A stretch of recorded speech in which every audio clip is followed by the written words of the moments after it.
Selamat pagi semua, shalom. Sambil kita nunggu anak-anak bergerak, Bapak Ibu di belakang itu ada hamba Tuhan yang standby untuk kita. Tiap hari, tiap saat. Jadi tolong dimanfaatkan hamba Tuhannya. Namanya tong sampah Bapak Ibu. Maksud saya kalau ada sampah, bawa dibuang ke sana saja. Amin. Janganlah dibawa pulang sampahnya, tolonglah ya. Jangan juga dimakan, tapi dibuang di tempat sampah. Bilang buang sampah jangan sembarangan. Bilang gitu, buang sampah sembarangan. Bilanglah, buang sampahnya sembarangan ya. Bekas-bekas minum ya, haleluya. Baik, yang kedua di belakang juga ada hamba Tuhan juga standby, namanya kotak persembahan. Kasihan dia Bapak Ibu ya, nggak ada kawannya. Ya tolonglah difungsikan dia. Baik, pagi ini saya dari Rosedale memberkati sana. Nanti sore juga di Afafa. Hari ini cukup panjang karena sesuai janji ya. Mari kita lihat firman Tuhan, boleh di filenya. Kita bicara tentang Tuhan Yesus naik ke sorga. Sama-sama bilang Tuhan Yesus naik ke sorga. Nah, kita buka Alkitab kita dari kitab Lukas pasal yang ke-24. Ayat 50 sampai 52. Saya tunggu kita semua. Lukas pasal yang ke-24, pasal terakhir.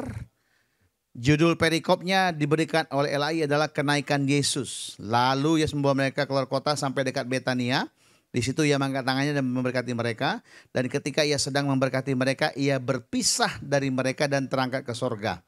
Mereka sujud menyembah kepadanya, lalu mereka pulang ke Yerusalem dengan sangat bersuka cita. Mereka senantiasa berada dalam bait Allah memuliakan Allah. Nah, kalau kita lihat secara fisikal sekarang Bapak Ibu. Oke, taruh Alkitabnya lihat ke depan. Jadi kalau saya berdiri di kota Yerusalem, ada temboknya. Jadi kota dulu tuh ada tembok untuk lindungi dari musuh. Ya. Nah, di sekitar kiri kanan daripada kota Yerusalem itu ada parit besar. Dulu dibilang sungai. Kayak kita lah, saya panas, saya ladi, saya beduk, sungai semua itu Bapak ya. Dia punya sungai untuk pertahanan. Tembok, sungai. Ada lembah, ada dua ya, lembah Hinnom sama lembah apa ya. Nah, kota Betania yang dimaksud itu posisinya di seberang. Jadi kalau ini Yerusalem ada got besar, dulu sungai besar dia. Seberangnya itu ada daerah gunung. Di salah satu daerah yang tinggi itu ada namanya Bukit Zaitun. Itu daerah Betania. Ya. Nah, Bukit Zaitun itulah dia naik. Mount Olive. Kalau kita ke Yerusalem nanti, oke. Kita pasti akan foto rame-rame. Di Gunung Mount Olive itu di Gunung Zaitun, yang latar belakangnya adalah kota Yerusalem. Ya. Kira-kira itu posisinya Bapak Ibu. Itu naik tinggi Bapak Ibu. Ya, jadi yang kakinya nggak kuat, yang mesti kuat ke atas naik ya. Oke, dia naik ke sorga. Katakan Yesus naik ke sorga. Sekarang kita lihat ayat 49. Kita akan baca sama-sama Bapak Ibu sebagai janji Tuhan. Yuk, Lukas 24 ayat 49 bilang demikian. 1, 2, 3.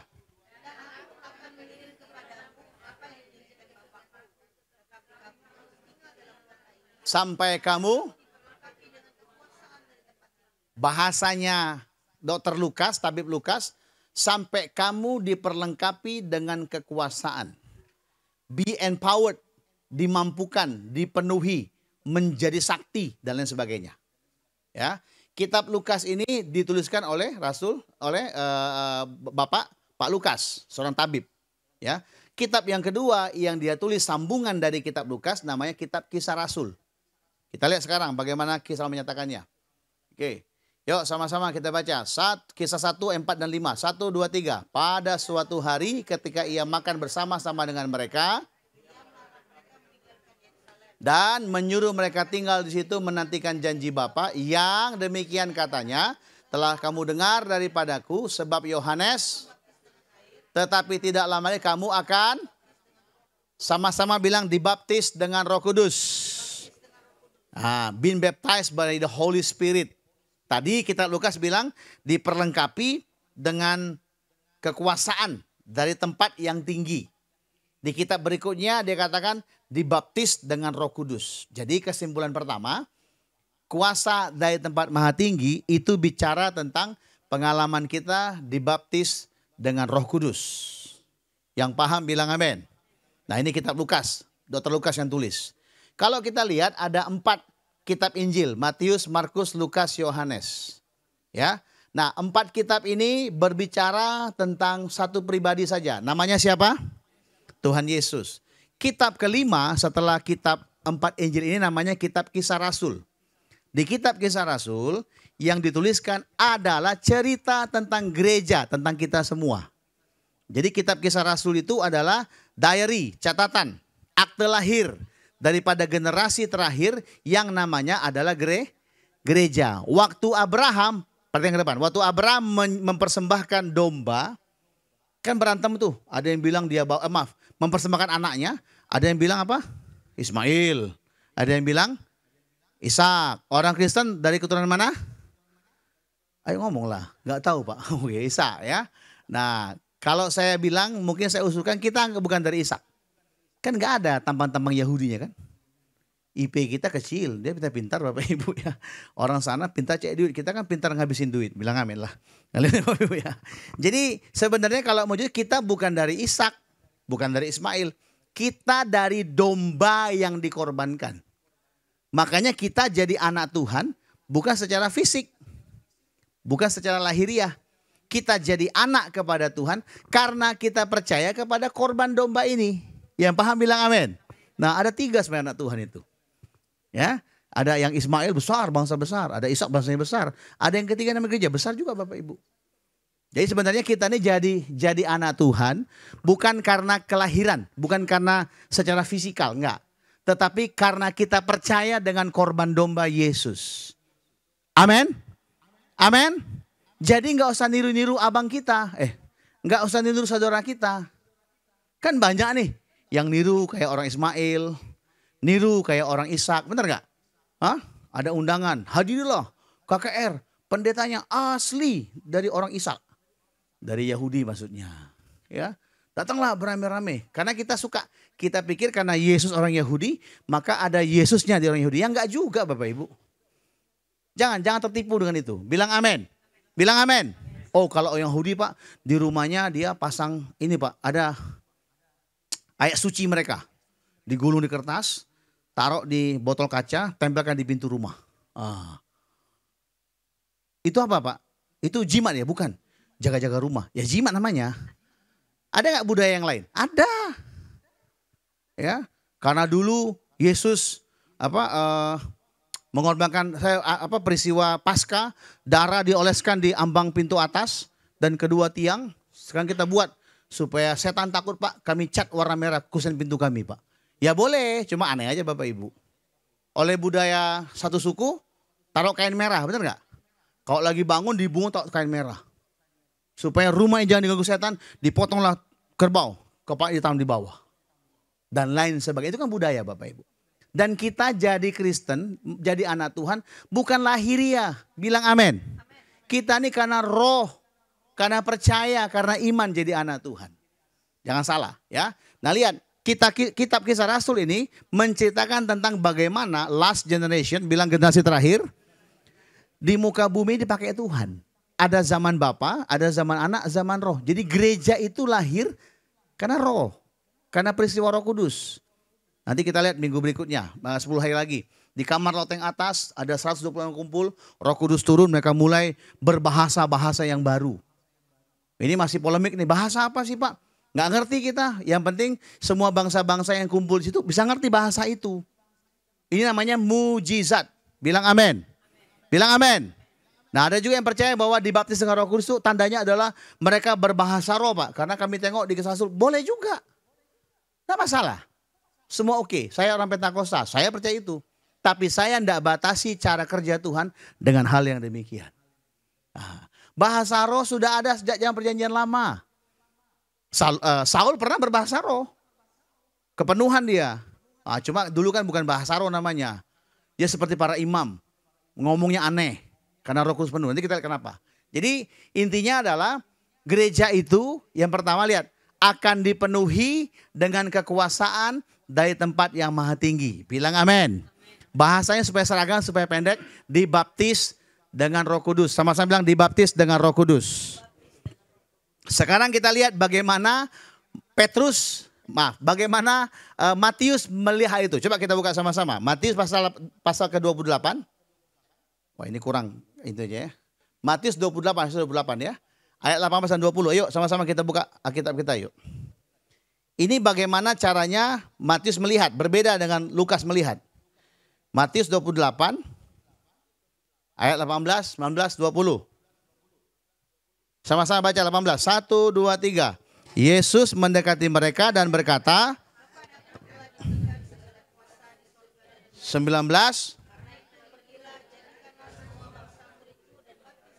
dalam nama Bapa, 20, dan ajarlah mereka dan ketahuilah. Bahasa yang digunakan Matius ini bahasa kerajaan, Bapak Ibu. Kerajaan itu memerintahkan, order. Jadi dia raja kita, dia perintahkan, dia bertitah. Makanya kata lagunya, kau berfirman dan sembuhkanku, kau bersabda dan selamatkanku, kau bertitah. Oh, nggak ada bertitah ya? Oke, sama aja tuh ya. Nah lihat, jadi ordering. Tapi lihat Bapak Ibu, waktu 18 begini, segala kuasa, lihat ke depan. Jangan duduk, lihat ke depan, sini lihat. Segala kuasa sudah kuterima, kata Tuhan. 19, karena itu pergilah. Dia sedang meng-handover sesuatu. Sini Chris. Ya kamu kan Chris. Ganti nama. Oke, Joni, sini Joni. Lihat ya. Chris, segala kuasa ada padaku Chris. Sekarang lu pergi ya. Lu pergi Chris, lu pergi ya. Yesus sedang memberikan itu kepada kita gerejanya. Yang paham bilang amin. Jadi ini handover proses. The power from highest place is with me, in me, within me. Now I gave it to you. Bilang amin. Gitu. Ya. Jadi kita akan diperlengkapi dengan kuasa tadi kata Lukas. Kisah Rasul kita akan dibaptis dengan Roh Kudus. Matius bilang kita sedang menerima kuasa dari Dia. Ku diberi kuasa dari Rajamu. Kan Matius itu. Menakkan musuh di bawah kaki. Kata menakkan musuh di kaki itu kemenangan. Tapi kan orang kita ini kan injak-injak kan. Oke, nggak apa-apa lah. Itu cuma gerakan iman lah kita bilang. Ya, jadi pemahaman ini. Oke, berikutnya lihat bagaimana Markus melihatnya. Jadi Matius bicara tentang otoritas. Bilang sama-sama otoritas. Penuh Roh Kudus itu bicara kita diberikan otoritas. Authority. In our name.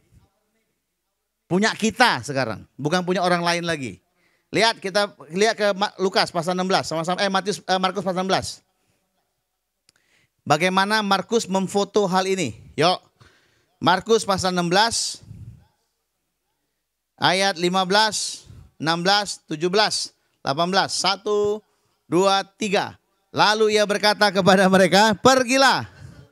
Beritakanlah Injil kepada segala makhluk. Siapa yang percaya dan dibaptis akan selamatkan. 17. Tanda-tanda ini. Yuk. Mereka. Stop. Yang lari setan atau kita? Lihat kiri kanan. Bilang, kau jangan lari. Bilang kau jangan lari. Karena kau bukan setan. Bilang, haleluya. Lanjut. 1, 2, 3. Mereka akan berbicara dalam bahasa-bahasa baru bagi mereka. Stop. Ini berbahasa roh. Berbahasa hikmat. Berbahasa nubuat. Berbahasa menyampaikan sesuatu dengan mulutnya. Oke, lanjut nanti kita lihat sama-sama. Terus ayat 18. Dan mereka akan memegang. Sekalipun mereka minum racun maut. Mereka akan meletakkan. Bilang amin. Dipegang ular itu. Jangan takut. Artinya apa? Ular takut sama kita. Ya. Ular dipegang bukan dimakan. Kalau kalian kayak makan. Tanggung Tuhan makan aja Tuhan itu ya. Dikatakan apa lagi? Yuk lihat. Minum racun maut. Bapak Ibu tahu nggak banyak racun yang kita minum? Baik sadar maupun tidak sadar maupun kita rencanakan. Kita suka memasukkan sesuatu yang racun, toksit bagi hidup kita. Baik secara fisik maupun secara jiwa. Kita dengar yang toksit, kita bergaul dengan toksit, kita makan yang toksit, kita konsumsi yang toksit. Tak tahu toksit ya? Beracun. Sesuatu yang beracun, yang harmful, membahayakan bagi diri kita. Tapi Tuhan bilang itu pun tidak mempan. Jadi Bapak Ibu jangan takut kalau makan. Dan jangan nakut-nakutin. Masing-masing kita tahu batasnya. Ya, jadi mulai hari ini kalau makan jangan suka menghina makanan orang. Apalagi menghina orang yang tidak makan. Kurang ajar itu. Jangan, tapi kasihlah orang makan. Lihat kiri kanan bilang makan yuk, bilang makan yuk. Oke, habis ini ya, habis ini. Di bawah ada kue kita makan sama-sama, ya. Oke. Dikatakan apa lagi? Mereka lihat tidak mendapat celaka. Mereka akan letakkan tangannya atas orang sakit dan orang itu. Oh, mantap. Sekarang buka tangannya semua katanya. Buka tangan semua. Dalam nama Yesus aku berdoa sekarang Tuhan taruhkan kuasa kesembuhan atas tiap-tiap tangan yang terbuka, hati yang percaya. Waktu mereka letakkan atas orang lain, kesembuhan terjadi dalam nama Yesus. Bilang amin. Saya tanya, tangan itu ditaruh untuk diri kita atau orang lain? Nah, jadi walaupun kau dipakai Tuhan, tiba-tiba saya berdoa taruh tangan di atas kepala Bang Petra, dia sembuh, tangan yang sama, tangan saya, kalau saya taruh di kepala saya nggak sembuh saya. Tahu kenapa? Saya perlu tangannya Bu Elis taruh ke saya. Akibatnya ada yang sombong nggak? Enggak, nanti kita lihat kesimpulannya. Itu yang Tuhan mau. Bilang amin lah. Jadi lihat, Markus bicara tentang operation, berpraktek, manifestasi kuasa dari tempat maha tinggi itu. Kenapa demikian? Karena Markus itu sifatnya bekerja, lembu gambarnya. Lembu dia gambarnya. Kalau Matius gambarnya raja, singa. Makanya bicara tentang otoritas.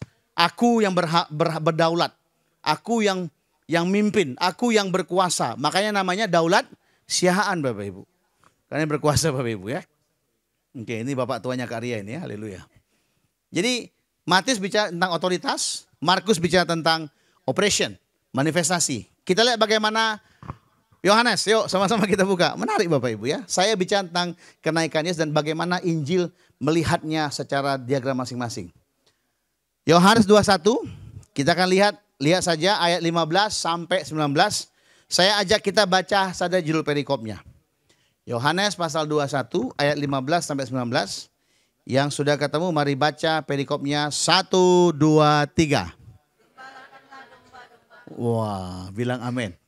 Tuhan mau supaya kita ini memberkati jiwa-jiwa Bapak Ibu. Otoritas yang kita terima dalam nama Yesus, kuasa yang beroperasi lewat hidup kita untuk orang lain, tujuannya untuk menggembalakan banyak orang. Baik yang dari kandang yang ada maupun dari kandang yang lain. Kandang yang ada sesama kita lah. Kandang yang lain yang belum percaya Tuhan. Tuhan mau kita pakai itu. Bukan untuk saing-saingan. Bukan untuk gagah-gagahan. Bukan untuk sok-sok Anda. Kita pakai itu, otoritas yang dia sudah berikan. Manifestasi yang Tuhan izinkan terjadi supaya kita bisa menggembalakan. Membawa banyak orang kepada Tuhan Yesus. Yang mulai paham bilang amin. Hari Kamis minggu depan. Kamis ya tanggal 25. Kamis malam jam 7, jam 6.30 kita akan punya kelas tentang memenangkan jiwa. Saya undang teman saya di Singapura untuk bicara. Kita ibadah mingguan kita nggak ada. Kecuali Rabu kita doa malam. Selasa, Kamis semua gabung hari Kamis di sini. Saya minta Bapak datang. Mereka akan ajarkan hal-hal yang terkait prinsip untuk kita mulai winning soul. Menangkan jiwa. Karena itulah yang Tuhan mau Bapak Ibu. Gereja Korintus pernah salah. Mereka ribut. Sok-sokan adu pamer dengan karunia. Padahal Tuhan bilang karunia diberikan untuk kepentingan sama-sama. Bilang amin. Untuk kita pakai memberkati orang lain. Bukan untuk kita gagah-gagahan. Ya, ada yang sudah berbahasa roh. Pakai itu untuk memberkati. Mungkin waktu kabar dalam roh Tuhan kasih sesuatu kepada engkau untuk orang itu. Ya sampaikan. Atau mungkin digerakkan Tuhan untuk melakukan sesuatu. Ya lakukan yang memberkati. Jadi itu tujuannya. Supaya semua kita bergerak dalam otoritas yang sama, bilang amin. Mengalami pengalaman manifestasi yang berbeda-beda, bilang amin. Tujuannya membawa orang kembali kepada Yesus. Katakan yes. Itu maksudnya. Cantik Alkitab ya. Ini gak janjian. Saya aja yang coba lihat dengan terang hikmat Tuhan. Nah sekarang kita lihat lanjut. Setelah dia naik ke sorga, dia bilang jangan kemana-mana, tunggu aku sampai yang kujanjikan itu turun. Namanya Pentakosta.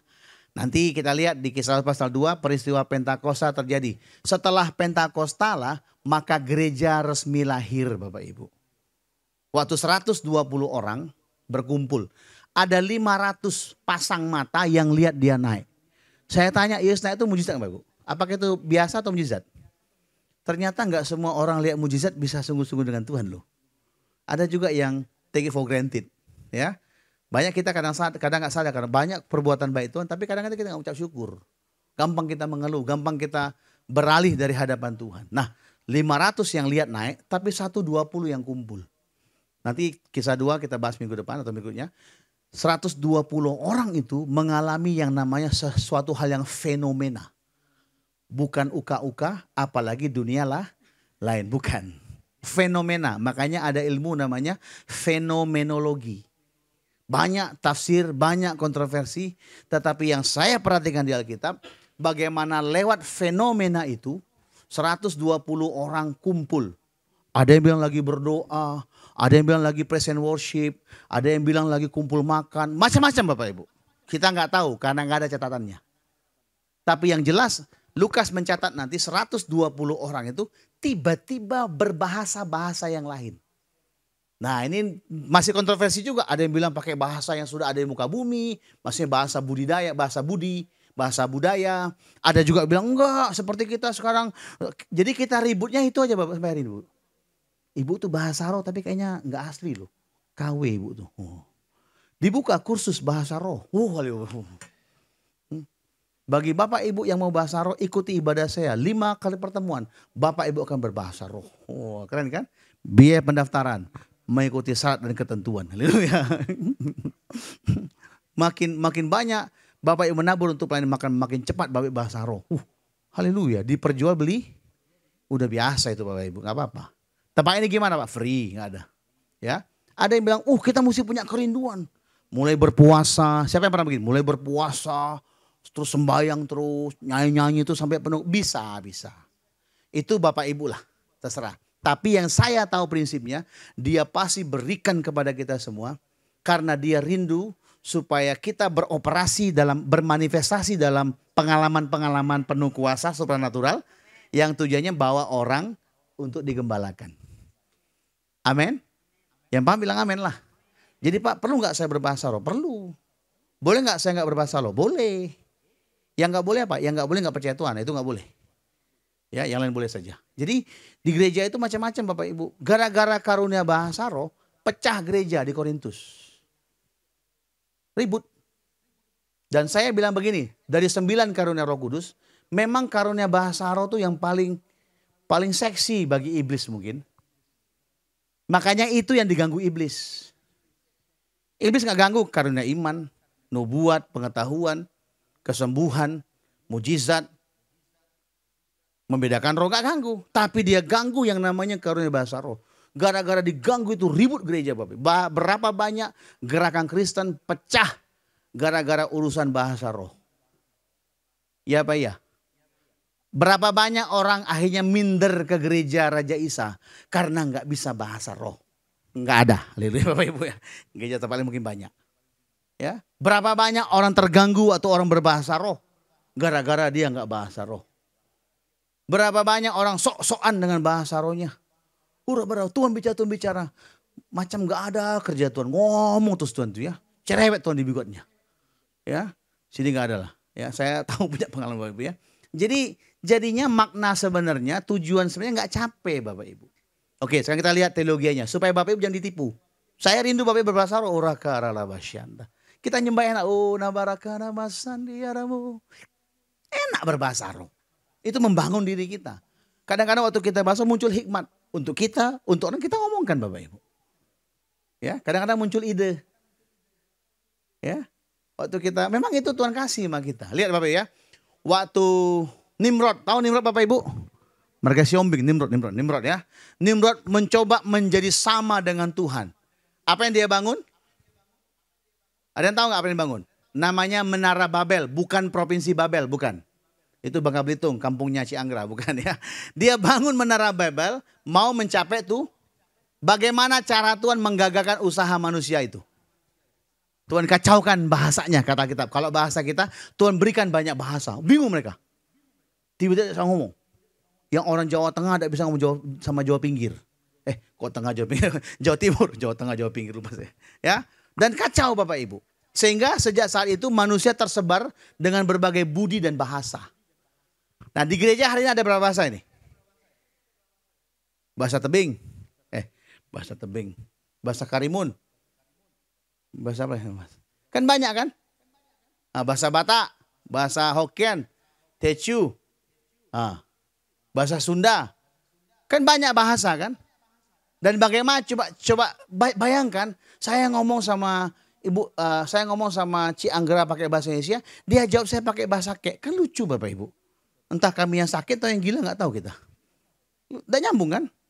Saya ngotot ngomong sama Kak Feni bahasa Karo, dia pakai bahasa Jerman. Bisa nggak? Bisa nggak bisa kan? Kan nggak nyambung. Jadi bagaimana caranya menyatukannya? Terpaksa kita bikin lagu banyak Bapak Ibu. Satu lagu banyak terjemahannya. Karena banyak bahasa. Bagaimana cara Tuhan menyatukan manusia yang tercerai-berai? Ulangi. Bagaimana cara Tuhan menyatukan gereja yang sudah terpisah-pisah? Setelah Tuhan kasih satu bahasa yang sama. Apa namanya? Bahasa roh. Kalau waktu nyembah kan. Here I am to worship. Orang Vietnam gak bisa nyanyi. Here I am to bow. Dan orang Thailand kan susah lidahnya. Here I am to bow. Mari let's worship. Langsung Thailand. Raka-naka. Vietnam. Bahasa roh semua. Nah itu hebatnya Tuhan. Bilang amin. Jadi Alkitab sudah ceritakan ponggol-ponggolnya, sepenggal-sepenggalnya. Supaya kita bisa lihat secara garis besar tujuan Tuhan. Kita sadar ada otoritas. Katakan aku sadar ada otoritas. Pasti ada manifestasi. Memberkati banyak orang. Jadi ingat ya, Pak saya ini masih suka tipu-tipu orang Pak. Kan nenek moyang tukang tipu nenek moyangmu. Siapa nenek moyang kita tukang tipu namanya? Si Yakub. Diberkati Tuhan enggak? Diberkati bukan karena penipuannya, enggak. Oh bapak ini ngomong penipu kasar Pak, oke tukang olah. Kan tukang olah itu.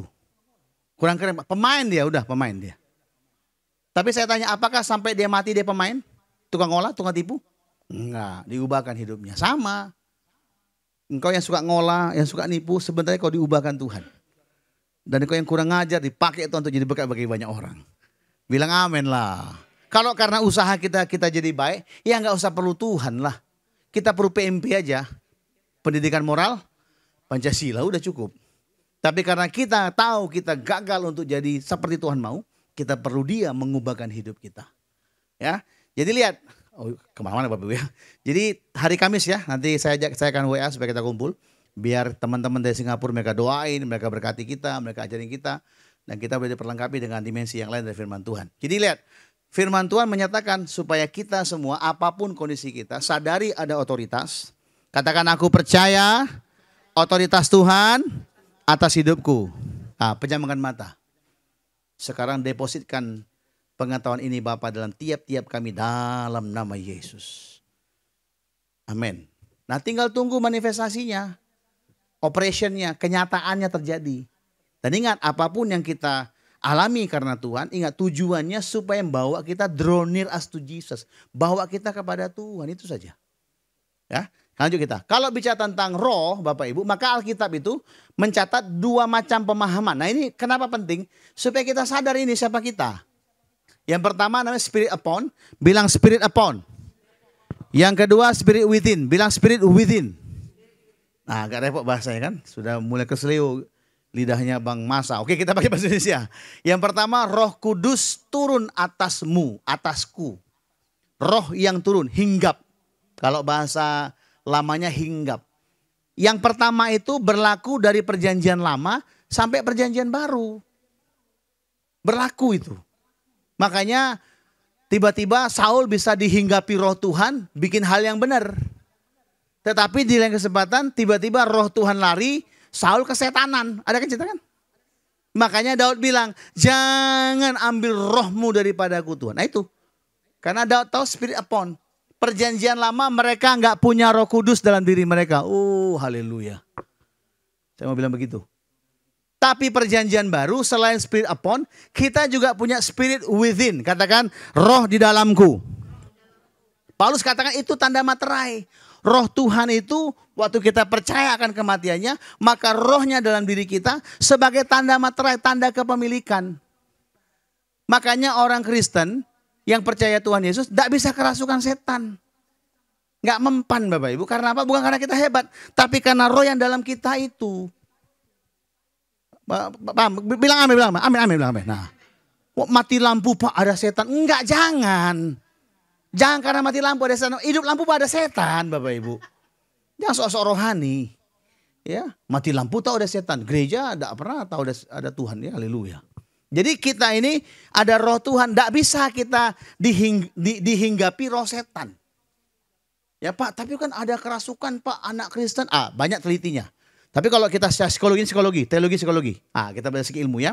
Ada 3 tahapan manusia kemasukan, kerasukan, dihinggapi atau apa. Yang pertama itu namanya, bentar ya.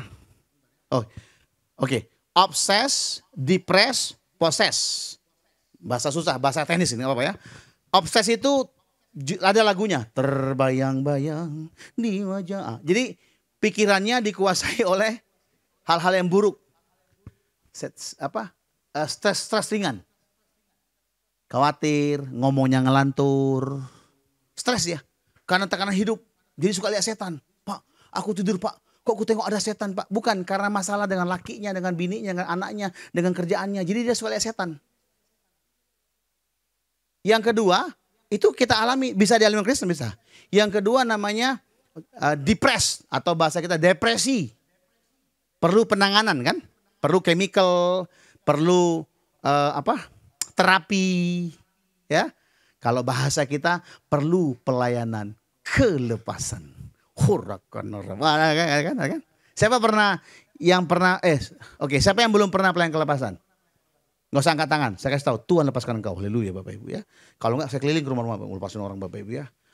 Kerja saya Bapak Ibu ya.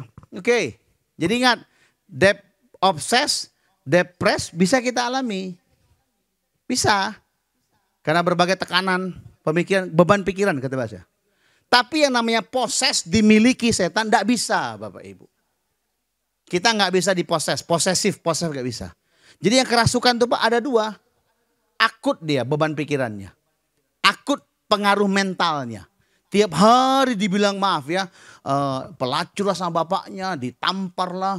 Dihina lah teman-temannya. Lama-lama ya kayak orang gila dia. Kelihatannya kerasa setan. Waktu normal kelihatan tiba-tiba ibadah. Ya. Kita tenangin. Bawa ke pinggir. Kasih minum dia, bangunkan dia. Oh Pak kayak setan Pak. Iya. Bapak Ibu kalau Bapak Ibu dicabut kesadarannya kayak setan Bapak Ibu. Saya tanya, orang gila itu pernah sakit nggak? Hah? Flu? Nggak ada ya? Nggak ada? Asam lambung? Nggak ada ya? Sakit kolesterol ada nggak? Pernah orang gila ke apotek beli obat kau bilang? Nggak. Orang gila makannya bersih kan? Mbak Ami ya? Bersih makannya orang gila ya? Hah? Nggak pernah sakit, masih bersih makannya lah. Yuk. Harusnya coba makanan orang gila kita makan gimana?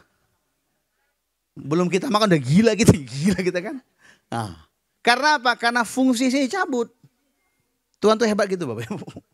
Bukan berarti kita mesti kalau gitu Pak. Kalau aku makan babi aku jadi orang gila Pak. Habis aku makan babi aku waras lagi. Emang kita siapa gitu Bapak Ibu ya? Jangan nggak ada ya. Jadi lihat. Spirit within sama spirit upon. Jadi gini. Spirit within itu tanda materai. Katakan tanda materai. Kita milik Tuhan berapa lama? Sampai tanggal berapa kita milik Tuhan? Apa yang bisa membatalkan kita jadi milik Tuhan? Ada 1. Kalau dia berhenti jadi Tuhan. Kira-kira berhenti gak jadi Tuhan dia? Enggak. Ya. Selama yang kedua, spirit upon ini bicara kita diberdayakan. Ini kalau spirit within itu forever, menetap. Tapi spirit upon ini occasional.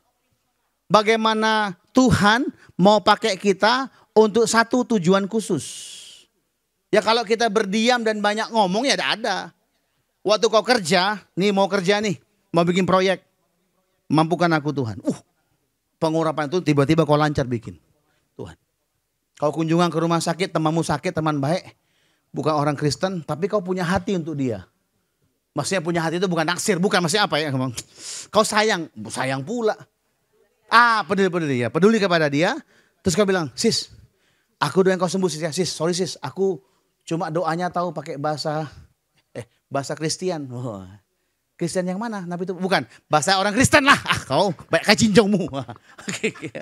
Kita mulai doa. Kan kita sayang sama dia. Bapak, aku berdoa sekarang dalam nama Yesus. Sembuhkan.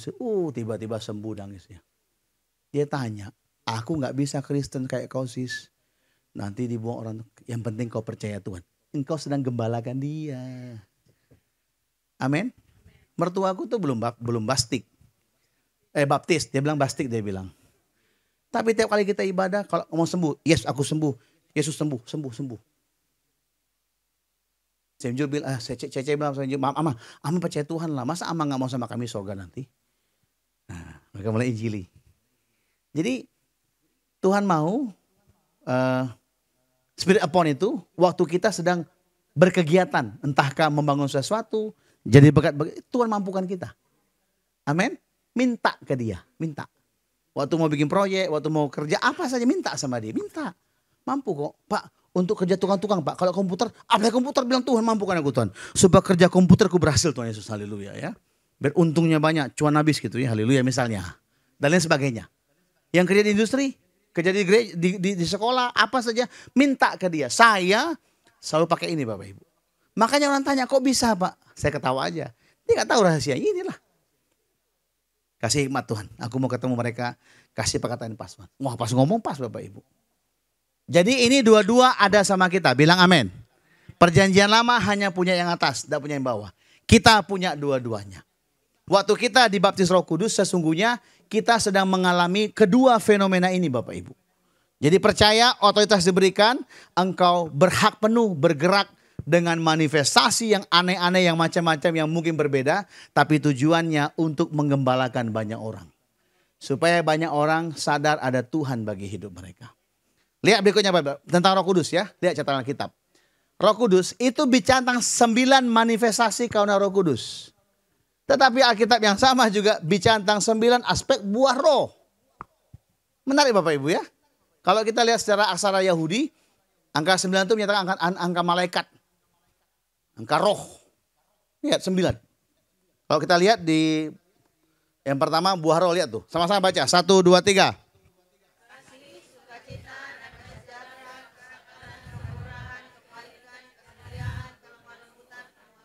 Wow.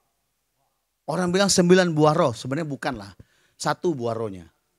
Tapi ada 9 aspek dalam sana. Jadi kita, saya buah roh saya kasih Pak. Emang jualan Bapak Ibu? Enggak. Artinya 9 9 warna ini, 9 aspek ini ada pada kita. Ya 9 ya.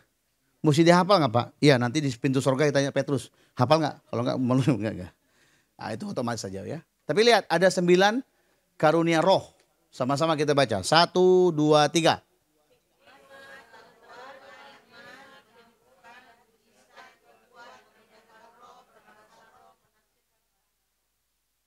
Kita nggak bahas ini karena panjang. Tapi ini yang Tuhan sediakan. Ini semua, sebentar ya. Punya kita semua.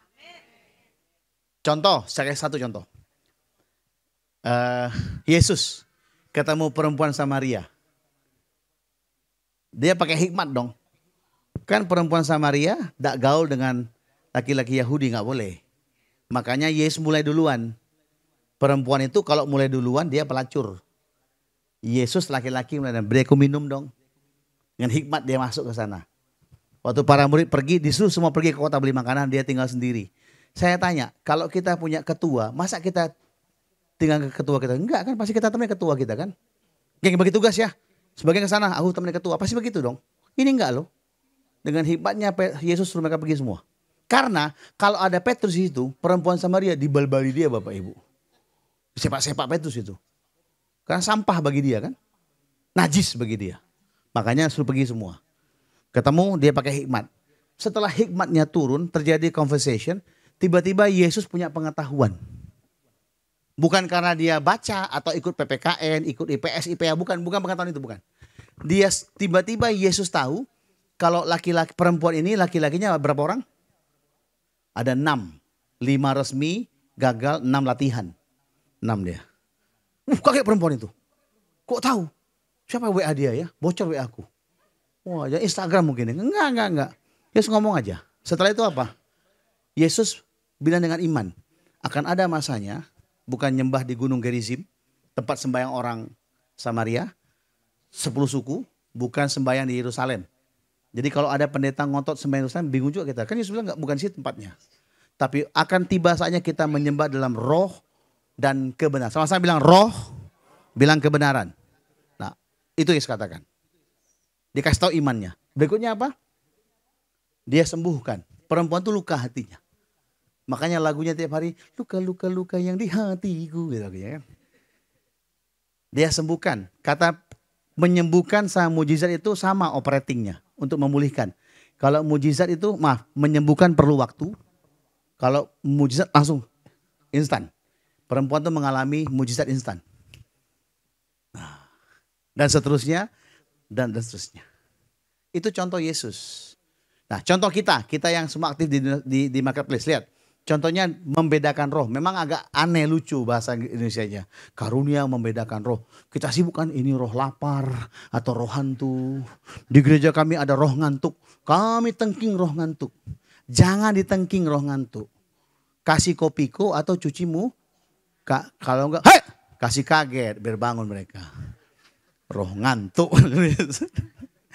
Jangan suka aneh-aneh. Maksudnya gini. Maksudnya membedakan roh itu.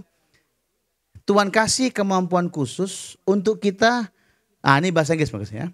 Kita bukan cuma hearing, tapi kita listen. Listen itu discern. Wah, anak saya ini contoh. Anak saya ngambek, berantem sama Mia. Saya bilang, Cece jangan ribut ya, itu hormati orang tua, kan gitu kan. Tapi enggak, udah mikir Mi. Kenapa sayang? Siapa tadi yang ngomong jelek sama Cece? Kenapa boyfriendmu tidak sapa kamu? Karena saya tahu dia uring-uringan pasti ada penyebabnya. Itu yang namanya discern. Saya nggak urus ngambeknya, enggak. Saya urus penyebab ngambeknya. Paham Bapak Ibu? Saya peka. Oh, ya nggak apa-apa. Teacher kalau nggak kasih kamu, walaupun teachernya salah, ya benar udah nggak apa-apa, ampunilah. Kamu kan anak pintar papi. Papi sayang, udah berhenti ngambeknya. Kata mamanya nanti, menurut anak bapaknya, bapak terus gitu kan. Enggak, mencoba menjangkau lebih jauh, discern, membedakan. Orang bisa aja, Pak pokoknya bapak kirim barang, nanti kami bayar Pak. Nah kadang-kadang kalau kita langsung mengirim, dia enggak bayar kan berabe. Bagaimana saya pastikan dia bayar apa enggak? Ada caranya secara manual. Tapi juga Tuhan kasih karunia roh, supaya kita tahu nih orang motivasinya apa. Tiba-tiba kayaknya nggak cocok kok Pak. Kenapa? Nggak tahu tapi nggak cocok aja lah. Udah tunda dulu lah. Itu Tuhan kasih karunia bedakan roh. Discern. Bisa tahu sesuatu yang akan terjadi. Mungkin kau nggak bisa jelaskan. Tapi dalam hatimu, dalam dirimu kau tahu. Sesuatu akan terjadi. Agak berat ya. Ya. Kira-kira begitu Bapak Ibu. Jadi itu juga Tuhan kasih sama kita. Yang paham bilang amin. Di tengah-tengah pemecatan banyak di kantor. Tiba-tiba Tuhan kasih ide sesuatu. Tuhan bilang enggak, bos itu lagi ganti tim karena dia kecewa segala macam. Coba kau ngomong sama bos. Wah, Pak, sebentar Pak, izin waktu Pak. Saya jelaskan Pak keadaan yang ada. Gara-gara kita bisa melihat lebih jauh daripada orang lain, kita bisa menyelamatkan banyak orang loh. Enggak jadi pecat. Timnya enggak bubar. Yang seperti itu Tuhan kasih ke kita. Hanya seringkali kita enggak pakai itu dalam hidup kita. Yang paham bilang amin. Agak panjang nih ya. Oke, yang terakhir kita lihat. Makanya, lihat ya. Penutup lihat. Ada zaman Bapa, bilang zaman Bapa. Ada zaman anak, bilang zaman anak. Ada zaman roh, bilang zaman roh. Lihat, Bapa itu bisa berfirman. Dia bicara audible. Zaman dulu. Sejak penciptaan sampai zaman Abraham. Zaman Abraham muncul cerita tentang anak Ishak. Nanti puncaknya Yesus. Ishak bicara, Yesus bicara. Benar kan? Ada mulutnya, dia bicara. Tetapi yang namanya roh nggak bicara, nggak punya mulut. Makanya kita dipenuhi roh. Roh turun atas kita. Waktu roh itu turun, yang terjadi apa? Otot mereka membesar, ada nggak? Badan makin tinggi, ada? Kulit makin putih. Itu ikut spa lah. Sama fitness. Enggak. Waktu roh kudus turun, apa yang terjadi? Kita mulai berbahasa. Lihat. Yang disentuh oleh roh adalah mulut, bagian ngomong. Makanya waktu Yesaya dipanggil, Tuhan kuduskan perkataannya. Maaf, saya rubah. Tuhan kasih otoritas atas mulut Yesaya. atas Yeremia. Sama, waktu Roh Kudus kita, maka Tuhan sedang mengkhususkan mulut kita, menggunakan kemampuan bicara kita untuk mulai memperkatakan yang Tuhan mau. Waktu Tuhan ciptakan langit dan bumi, dia pengen ciptakan langit, dia ngomong, jadilah semua. Waktu anak mau menyembuhkan Yesus, dia ngomong, kesembuhan terjadi. Ya, bayangkan kalau orang nikah berdua, Karya nikah sama suaminya, saya tanya, apakah kalian sudah sepakat untuk menikah? Mereka bilang, apakah saling mencintai? Kira-kira menikah nggak mereka? Bubar kita, bubar ya. Ada kuasa dalam perkataan kita, dalam nama Yesus, katakan amin. Waktu Roh Kudus turun, dia perlengkapi perkataan kita, kalau bahasa Batak, baba kita, mulut kita, untuk kita pakai memperkatakan yang Tuhan mau. Makanya ayat terakhir kita baca sama-sama. Yuk. 1, 2, 3. Namun karena kami memiliki roh iman yang sama, aku percaya, maka kami, bilang amin. Jadi Tuhan itu mau kita pakai mulut kita untuk berkata-kata. Semua karunia Roh Kudus, 9 karunia Roh Kudus, muaranya mulut Bapak Ibu. Hikmat dari mulut dikeluarkan. Pengetahuan dari mulut dikeluarkan. Iman karena perkataan dari mulut muncul iman. Kesembuhan karena kita doa, kita manifestasikan lewat mulut. Mujizat sama. Dan lain sebagainya, lain sebagainya. Jadi sebenarnya sebagai kesimpulan, yang kita perlukan paling percaya dan berkata-kata. Sekarang saya kaitkan dengan bahasa roh. Mungkin Pak, saya kok nggak bisa bahasa roh Pak. Saya coba contek-contek ibu itu putus punya saya Pak. Sebentar saya bisa, di rumah saya lupa lagi bahasa roh. Bahasa roh bukan diingat. Kadang lupa, kadang ingat, enggak ada. Mbak Ami asli mana? Jawa? Jawa mana? Jawa Timur. Ngomongnya Jawa Timur lah. Are. 8 tahun, 10 tahun tinggal di Belanda, ngomong Belanda. Balik ke Jawa bisa ngomong Jawa enggak? Oh enggak Pak, saya perlu training Pak. Bahasa Jawa enggak kan? Benar kan? Nih orang Hokkien kan, tebing Hokkien kan? Perlu kalau diajar latih lagi bahasa Hokkien, perlu makan kue tiaw bisa ngomong, perlu enggak? Enggak. Ibu 5 datang mertua saya, kami orang asing Bapak Ibu. Mereka berdua ngomong Hokkien dan kami mantap ya. Otomatis padahal dengan kami Ibu 5 kan pelit, enggak mau kasih kami bahasa Hokkien. Disimpan untuk dia aja. Ya. Artinya otomatis. Amin. Cianggara pulang ke Bangka perlu ngomong kayak belajar ngomong Bangka. Pacak lah si kok 2-3 ya. Sama, otomatis Bapak Ibu, paham? Jadi bahasa roh itu bukan dihafal. Bilang yes lah. Karena anak saya ikut Pak Niko dia. Bahasa rohnya. Kok gitu? Ya kayak Pak Niko, saya tengok. Ditengok dia video, dicoba-coba dia sama katanya kan. Dulu, sekarang udah enggak lagi.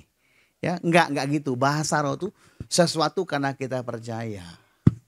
Bunyinya macam-macam. Kalau Pentakosta percaya bunyinya yang seperti kita suka dengar lah.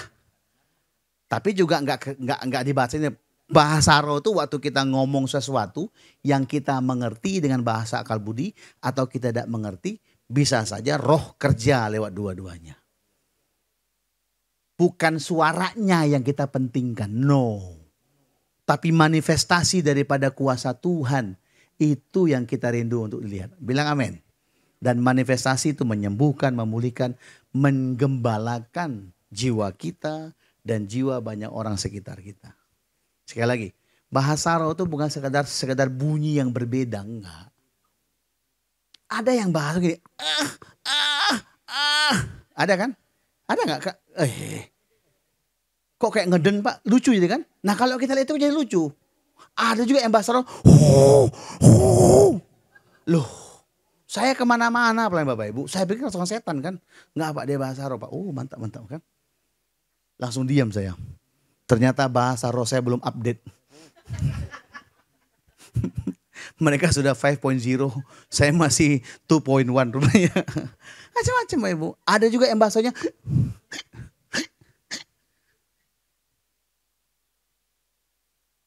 Loh, kalau orang. Siapa di sini? Kalau orang Batak, siapa orang Batak sini ya yang totok kali ya? Saya nggak tahu nih. Kak Mela kan totok kali Bataknya. Baunya pun Batak, penampilan Batak ya. Tiba-tiba dia masuk ke lingkungan orang Hokkien di daerah Cungkok sana. Kan jadi lucu sendiri kan? Ngomong apa mereka ini? Sama, waktu orang berbahasa roh yang berbeda lafalnya dengan kita, kan jadi lucu kan? Paham Bapak Ibu? Ya kalau kita, kumpulan kita banyak orang Hokkien, ya wajar lah kita bisa ya, itien-tien kong Hokkien gitu kan. Tampuk-tampuk bisa ngomong lah, ya tak? Hah? Ya kan? Mungkin tidak lancar. Jadi wajar kalau kumpulan ini fonetik bunyi bahasa rohnya agak mirip-mirip ya wajar. Karena kita kumpul. Paham ya saya? Ya kan? Ya. Misalnya lah di gereja ini rata-rata orang Batak semua. Dari 80 kita yang hadir, 95 orang Batak misalnya. Terbanyak. Dari 80 yang hadir, 60 orang Batak. Wajar. Pak Kris bisa ngomong Batak. Adong hepeng. Nah. Cuma itu ya tahu deh kan? Olo. Sama kayak kita, sama kayak kami orang, saya sama kayak yang orang Batak yang ngomong kan? Benar nggak? Paham Bapak Ibu? Jadi kalau bahasa roh kita hiraba-raba, wajar juga lah yang begitu. Karena kita kumpulan yang sama. Paham? Jadi jangan merasa aneh. Wah Pak dia fotokopi, udah nggak usah urus lah. Semua fotokopi kita tutup lah kalau bahasa roh. Ya, artinya itu. Tapi ingat Tuhan pakai itu untuk memberkati hidup kita. Supaya hidup kita juga dipakai untuk berkati banyak orang. Jangan sibuk dengan suaranya, dengan bunyinya. Tapi rindukan manifestasinya. Ini saya ngomong sebagai orang Pentakosta, orang Protestan, orang Injili, sedikit lagi orang Baptis Bapak Ibu. Aman semua. Ya, saya berdoa supaya kita percaya dan berkata. Sama-sama bilang 1, 2, 3. Percaya. Ayo lebih kuat dong. Percaya. Lebih kusuk sambil terpejamkan mata bilang aku percaya. Aku berkata-kata. Yang rindu berbahasa roh. Saya berdoa selama hari-hari ke depan biarlah engkau penuh dengan Roh Kudus. Bukan karena ada yang ngajari, enggak. Bukan karena ada yang doakan, enggak. Tapi waktu kau berdoa dengan kerinduan kepada Tuhan, lihat bagaimana tiba-tiba penuh atas engkau. Dan pakai itu. Pakai itu. Jangan izinkan dia hilang, pakai terus. Ada yang bilang, Pak dulu saya bahasa roh Pak, sekarang enggak. Saya bingung ini. Berarti produknya KW. Enggak. Ya, sekali engkau berbahasa roh, maka selama-lamanya engkau sekali kau berbahasa Nias, udah luntur Niasmu, Bang Hawala. Udah gak bisa ngomong Yahoo. Gak mungkin kan, walaupun orang Batak sama orang Cina kawan kerja kan, bisa ngomong itu. Nias kan, sama. Mau kita berat tekanan hidup kita, mau gereja yang kita hadiri berbeda, tapi ingat, karunia itu Tuhan taruh dan kita bisa gunakan. Terima kasih, mari kita berdoa.